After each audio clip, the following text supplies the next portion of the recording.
আসসালামু আলাইকুম ভিউয়ার্স, আপনারা সবাই কেমন আছেন? আশা করি আল্লাহর রহমতে আপনারা সবাই ভালো আছেন।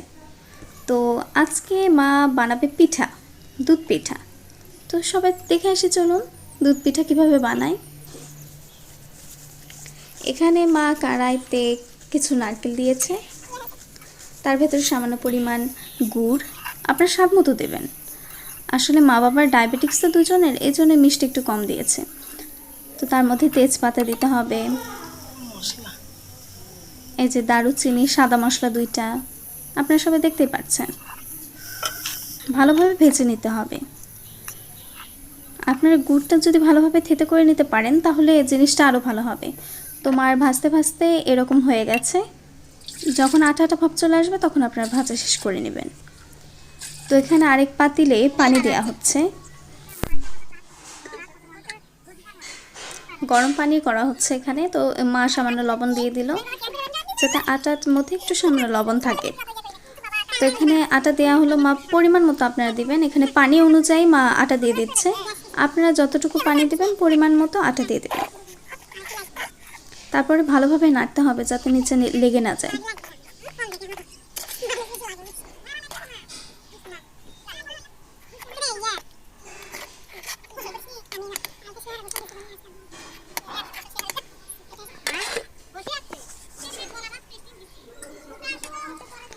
আটা সিদ্ধ হয়ে গেছে, এখন এটা ছেড়ে নিতে হবে। মা সব আটা তুলে নিয়েছে, এখন আটা ছানতে হবে। মা হাতে একটু পানি নিয়ে নিচ্ছে যাতে গরম না লাগে। আসলে আটাগুলো অনেক গরম, তো এ কারণে মানে ছানার জন্য একটু সমস্যা হয়। তখন আপনারা মানে হাতে হালকা করে একটু পানি নিয়ে ছানা শুরু করবেন, তাহলে অত সমস্যা হবে না। তো আটা ছানা রেখে দেওয়া হয়েছে। এখন আমরা যে সেমাই বানাবো আর কুশলি বানাবো সেটারই প্রস্তুতি চলছে। তো মা এখানে আটা দিয়ে লম্বা লম্বা দড়ির মতো করে নিচ্ছে। আপনারা কিছু মনে করবেন না, আসলে কি বলবো ভাষা খুঁজে পাচ্ছি না, তাই দড়ি বলেই আপনাদেরকে জানালাম। আর এই আসলে সেমাই করা সেরকম কোনো আমাদের ইচ্ছা বা ইয়ে ছিল না, আপনাদেরকে দেখানোর জন্যই আসলে করা হয়েছে। এখানে অল্প করে আটা নিয়ে মা সেমাই বানিয়ে নিচ্ছে। সেমাই বানাতে কিন্তু অনেক মজা লাগে। আপনারা কে কে সেমাই বানাতে পারেন অবশ্যই কমেন্ট করে জানাবেন। আসলে সেমাই এটা বানাতে মজা লাগে, কিন্তু অনেকে আবার পারে না। আমার ভালোই লাগে বানাতে, আমি অনেক চেষ্টা করে করে শিখতে পেরেছি। আপনারা শিখবেন, পিঠাই দিলে পিঠাও দেখতে অনেক সুন্দর লাগে। তো মার এখানে কিছু সময় আপনাদেরকে দেখানোর জন্য বানিয়ে নেওয়া হয়েছিল। তো এখন মা এখানে কুশলির জন্য আটাটা এখন বেলে নেবে, রুটির মতো বানাতে হবে, তারপরে গোল গোল করে কেটে নেওয়া হবে।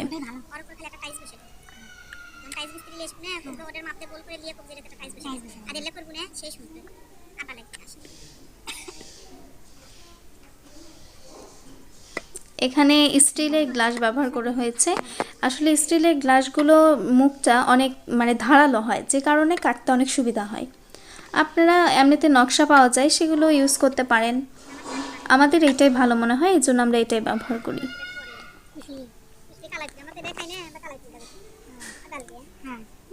এই যে দেখুন পুরুত্বটা কেমন, মানে বেশি মোটাও হবে না আর পাতলাও হবে না, মিডিয়াম সাইজের।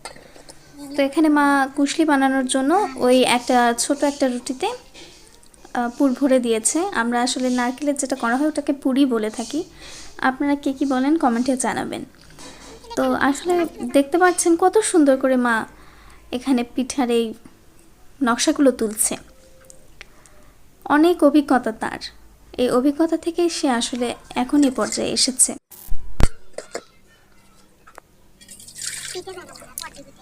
তো মা এখানে কিছু পানি দিচ্ছে। এখানে আসলে শিরা জাল করা হবে, যেটা পিঠার আসলে মূল জিনিস। শিরা যদি স্বাদ না হয় ভালো লাগে না কিন্তু। তো এখানে পরিমাণ মতো গুড় দিতে হবে, তেজপাতা দিতে হবে, আর কি কি দেয় সেটাও জানিয়ে দেব। তো আমি এখানে একটু ঢং করে নাড়ছি, দেখতেই পাচ্ছেন। তো মা এখানে কিছু দারচিনি দিয়ে দিল।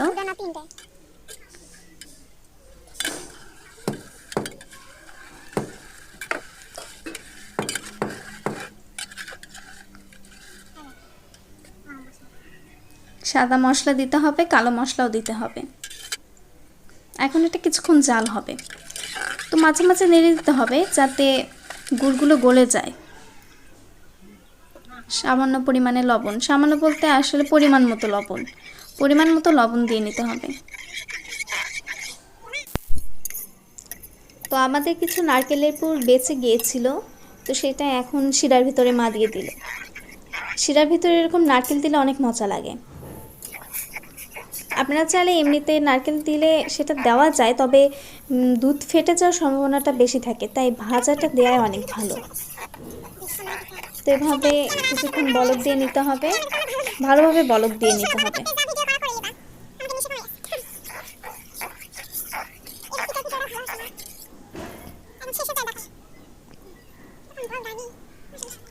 তো আপনাদেরকে দেখাতে আমি ভুলে গেছি, তো এখানে সেমাইও দিয়ে দেওয়া হয়ে গেছে, মানে বলক যখন আসবে তখন সেমাইটাও দিয়ে দিতে হবে। তো শিরা এখানে জাল করা হয়ে গেছে, এখন দুধ জাল করা হবে। মা অনেক সুন্দর করে দুধটা জাল দিয়ে রেখেছিল। আপনারা কতটা বুঝতে পারছেন ক্যামেরায় আমি জানি না, আসলে দুধটা অনেক সুন্দরভাবে জাল দেওয়া হয়েছে, একদম পুরোটা ঘি কালার হয়ে গেছে। দুধটা ভালোভাবে বলক দিয়ে নিতে হবে।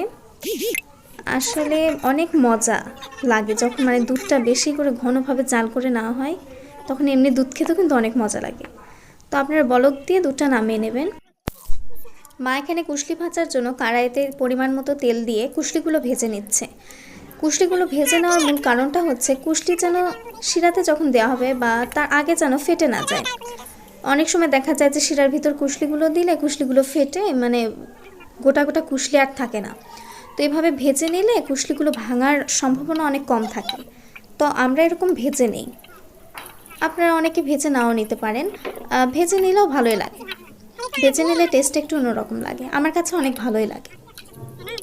তো হালকাভাবে ভেজে নিতে হবে, বেশি কড়া করে ভাজবেন না, তখন আবার খেতে কিন্তু ভালো লাগবে না। তো এইভাবে মা সম্পূর্ণ মানে যতগুলো গামলাতে কুশলি ছিল সব এভাবে ভেজে নেবে হালকা করে। তো এই যে দেখুন শিরার ভিতরে দিয়ে দেওয়া হচ্ছে। তো এইভাবে সব ভেজে নিয়ে শিরাতে দিয়ে দিতে হবে। এটা শিরার ভিতরে ডুবিয়ে রাখলে জিনিসটা ভালো মতো মানে শিরাটার যে শিরা সেটা কুশলির মতো ভালোভাবে ঢুকবে। তো সব কুশলি এভাবে ভেজে নেওয়ার পরে এভাবে শিরার ভিতর দেওয়া হয়ে গেছে, একটু পরে দুধ দেওয়া হবে। তো শিরাটা ঠান্ডা হয়ে যাবে, আপনার কুশলি ভেজে দেওয়ার পর শিরাটা ঠান্ডা হয়ে যাবে।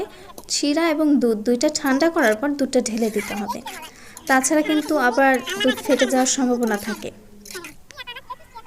তো এইভাবে করলে আপনারা দেখবেন পিঠাটা অনেক সুন্দর হয়েছে।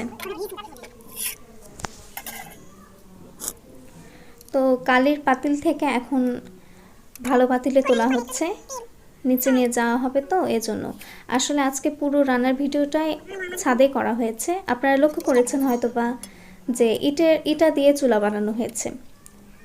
তো মা এখন সব কুশলি নতুন পাতিলে তুলে নিচ্ছে। পিঠা বানাতে বানাতে রাত হয়ে গেছে। তো এতক্ষণ যারা আমার ভিডিওটি সম্পূর্ণ দেখেছেন তাদেরকে অসংখ্য ধন্যবাদ। আর যারা সাবস্ক্রাইব এখনও করেননি আমার চ্যানেলটিকে অবশ্যই সাবস্ক্রাইব করবেন এবং আমার পাশে থাকবেন। আল্লাহ হাফেজ।